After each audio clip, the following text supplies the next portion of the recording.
السلام عليكم ورحمة الله وبركاته. ازيكم يا صبا، عاملين ايه؟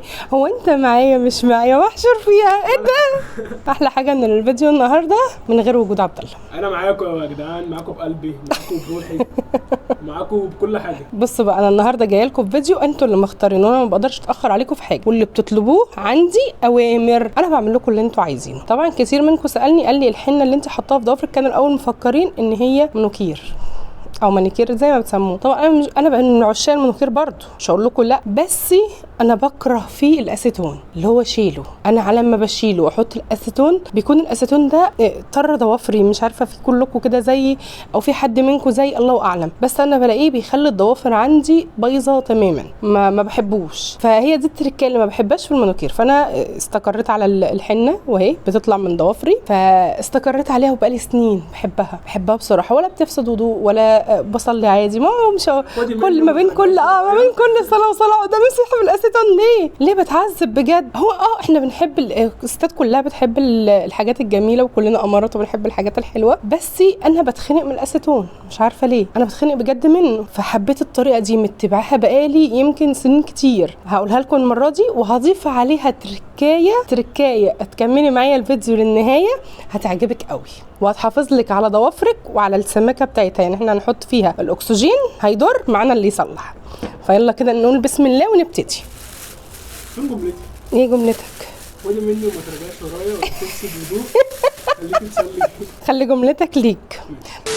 طبعا انا حاطه الحنه بتاع الحجر الاسود في بطرمان، وفي البطرمان برضو كمان حاطه في كيس، عشان طبعا الحجر الاسود بيبهدل الدنيا. اول حاجه معانا في المكونات الحجر الاسود، الاكسجين، الحنه الحمراء العاديه، دي بتقوي برضو الضوافر وبتخلي اللون ثابت مده اطول، يعني بتخلي اللون مش بيطلع بسهوله. لو بتعمليها بالحجر الاسود بس بتقعدش بتاع 10 15 يوم وتلاقيها طلعت او بهتت. دي بتخليها بتحافظ على شكلها ولمعتها، تبقى شكلها تحفه. فدول الثلاث مكونات الاساسيين اللي احنا هنعمل بيهم. في بقى تركايه تانية، انا بعد ما اخلص دي عشان تشوفوا الفيديو للنهايه، تخليكم معايا للنهايه.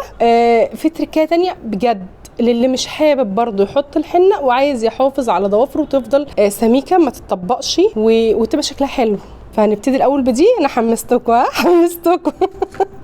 هنبتدي بدي. هاخد يا دوبك بس شويه حنه، حاجه بسيطه جدا جدا، يعني بتاع ربع معلقه كده اهي، على قد ايه الضوافر او على حسب الكميه اللي هتعملي بيها. انا عشان انا هعمل على قد ضوافري بس، فربع معلقه. اما لو اكتر من شخص، ساعات كنت بعمل ليا ولاصحابي بالمعلقتين 3 عادي.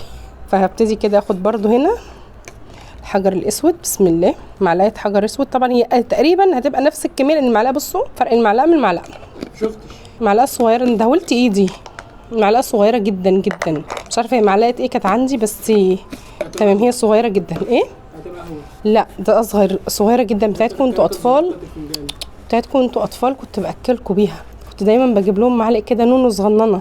فكده هبتدي اقول بسم الله واحط الاكسجين. بصوا بقى الاكسجين انا معايا، انا دورت على اقل تركيز جايبه 6%، لو عندك اقل من كده تمام، ده اقل تركيز انا شفته يعني موجود عندنا في السوق. بسم الله هحط كده بتاع معلقه كبيره، ده كريم اكسجين. خدوا بالكم ميه الاكسجين بتوجع الضوافر شويه، انما كريم الاكسجين بحسه اخف. هقلب كده كمان، حاسه برضو ان انا عملت كتير جدا على فكره، حاسه ان عملت كتير، بس فداكوا عشان يبقى واضح وباين لكم كل حاجه. المشكله ان تومي اصلا مش هينفع تحط عشان المدرسه بقى. كل سنه وانتم طيبين. كل سنه طيبين. ايوه ده بتبقى حاجه كده لها فرحه اول اسبوع بس. هتحتاج شويه اكسجين اهو تاني، كريم اكسجين، عشان ما حدش يقول انت بتقولي اكسجين، لا كريم مش ميه اكسجين. تمام اهي اتعجنت معايا واضحه، ان عجناها في الكوبايه اللي هي بتاعه القهوه دي، قصاها عشان طبعا بعد ما اخلص هرميها في الزباله، ما اقعدش يعني ايه، لان التلطيشه منها بتزعل، تلطيشه منها وحش قوي. اوريكم حتى في العصايه هنا، هتلاقوا العصايه على طول هتصبغ، هتشوفوها كمان شويه كمان. هسيبها بس 5 دقايق عشان الحنه دي تخرط معانا اللون برضو بتاعها، لان انا عايزه اللون بتاعها بتفضل للنهايه باللون ده، بتقلب معايا بني على خفيف. دي كده بدات تطلع من الضوافر معايا اهي، شايفين بدات تطلع من الضوافر. انا الخوف ان انا الطش ايدي كلها، بس فداك كل شيء، فداكوا اي حاجه. بص انا حطيتها كده على البطرمان عشان تبقى ايه، انا قاعده مرتاحه كده، احط الحنه براحتي، ما بقاش مايله لكم كده. هاخد كده اهي، يا رب بس تكون ايه كل حاجه واضحه قدامكم. يعني هي تقريبا نفس كميه الحنه، نفس كميه الحجر الاسود، عليهم معلقه بقى كبيره من الاكسجين، تعجني لحد ما توصل لليونه دي. بس انا مش عايزاها لا طريه قوي ولا ناشفه قوي، بحيث ان احنا نعرف نفردها يعني بودانه او فرشه ايا يكن انت تستخدمي ايه. وهبتدي ان انا الضفر اهو تماما نظيف. لو في حد عارف ان هو هيلخبط الدنيا بيدهن هنا كده فازلين داير ما يدور حوالين الضفر عشان ما يصبغش. طبعا انا عادي لو عكيت الدنيا، انا كده كده ورايا مواعين وورايا حاجات كتير، فهتطلع معاكم في خلال يومين. هي على الجلد بتطلع بسرعه جدا. بسم الله. ناخد كميه كده كويسه اهي ونبدا نفردها على الضافر كله. شايفين طبعا معايا النص الضافر ابيض والنص اسود، بس مش اسود ايه بالشكل اللي هتشوفوه دلوقتي. واحده واحده كده علشان ما ندهولش الدنيا ونزعل. في حته اتدهولت مني بس تمام شغال. نظبط كده عشان تبقى شكلها حلو، عشان كل اللي يشوفك يقولك هو انت حاطه مانيكير؟ لا مش مانيكير، مش مانيكير، اهو حنه. اللي بيثبتها ويحليها اسمعوا مني، الحنه الحمراء العاديه تركيه ما حدش يقول لكم عليها. الحنه الحمراء بتثبتها وبتخلي لونها حلو، سوادها حتى اما بيجي وهو طالع كده مش وحش. اسمعي مني وحط التركات المعلقه الحنه البلدي دي، تحفه تحفه. هكمل بقى كل الصوابع واوريها لكم. وبكده كون انا خلصتها اهي، بس برضو دهولت نفسي. وريني تاني اهي. ايوه ماشي كده واضحه. وبرضو الكميه جت زي كل مره كتير، بس على فكره الغلطه دي ما بتحصلش غير معاكم انتوا. المره اللي فاتت برضو جت كتير ودهولت ايدي ازاي، شايفين دهولت ايدي ازاي؟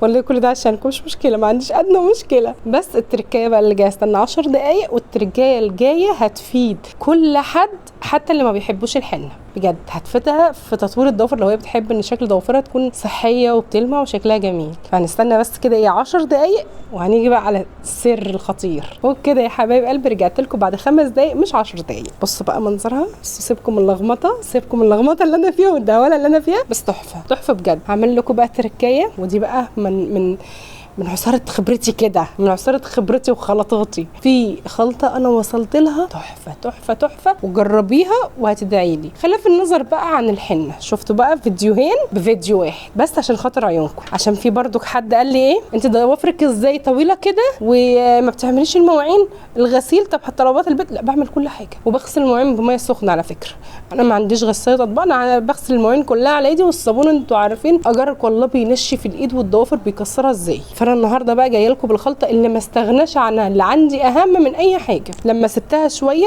ضوافري كلها شبه طارت وكانت طريه ميه. نرجع بقى كده هنا نسمي الله. دي علبه فاضيه، دي اول حاجه. دي كانت علبه فيتامين عندي، اللي هي اي علبه فيتامين عامه او اي علبه هتعرفي تستخدميها. دي كانت علبه فيتامين عندي، انا غسلاها ومنضفاها كويس قوي. ده كده اخر حبايه اخر حبايه من فيتامين اي او ه زي ما تحب بقى تقولي.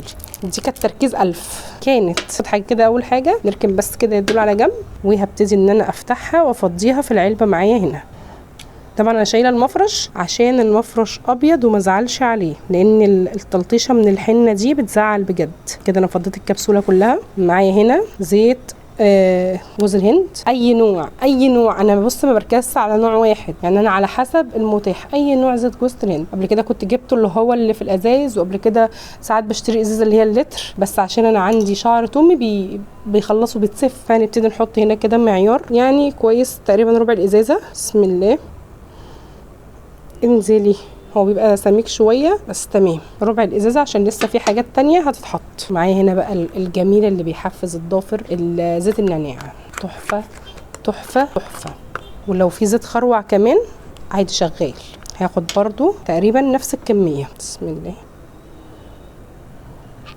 المره اللي فاتت انا قلت لكم فازلين، بس حاليا انا الفازلين عندي جيت ابص عليه لقيته خلصان. لو عندي فازلين كنت هحط على الخلطه دي كمان، يعني اللي عندها فازلين تحط برضو بنفس المعيار. والكينج بتاعنا نيل 15 برضو من الحاجات اللي ما بستغناش عنها، بيحافظ على الضوافر. لو انت مش حاطه حنه هيخليها لك بيضه ما فيهاش اي نوع من انواع الصفار، هيحافظ على الرطوبه بتاعتها، الجلد اللي حواليها، هيحافظ على قوتها. يعني حاليا بصي الضوافر الحمد لله، انا كان عندي الضوافر قبل من فتره كده وقت وقت ما كنت مبطلاهم الخلطه دي كلها كانت الضوافر عندي ميه وما بتطلعش، الضوافر بجد ميه حرفيا. دي قوتها هي والخلطه اللي بعملها دي. نرجعها بس كده عشان هو لوشن، وهحط كده قد الكميه برضو اللي انا حطيتها. بص كده نرجها بقى كويس جدا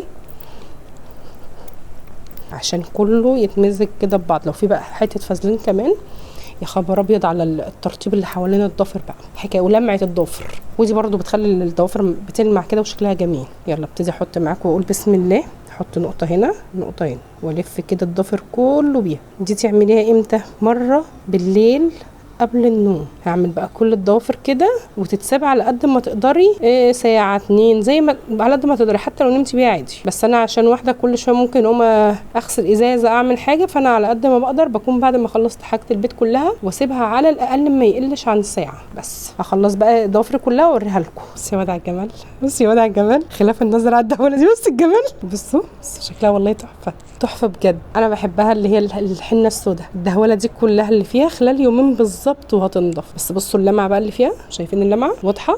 عشان الكل بيقعد يقول لي ايه ده منوكير ده، لا انت حاطه حاجه اهو اهو سري اهو سري. ما تبخلوش بقى عليا بلايكات كتير بقى. استاهل منكم لايك ولا لا؟ والله استاهل منكم لايك، عشان انا قلت لكم كده على اسراري كلها اهي. يا بسيطه حاجه خفيفه كده يعني، ولا عطلت ولا رحت جبت مش عارف حاجات خزعبليه، لا انا جبت حاجات موجوده متاح ان كلنا نقدر نجيبها، بحيث ان يبقى شكلنا برده حلو.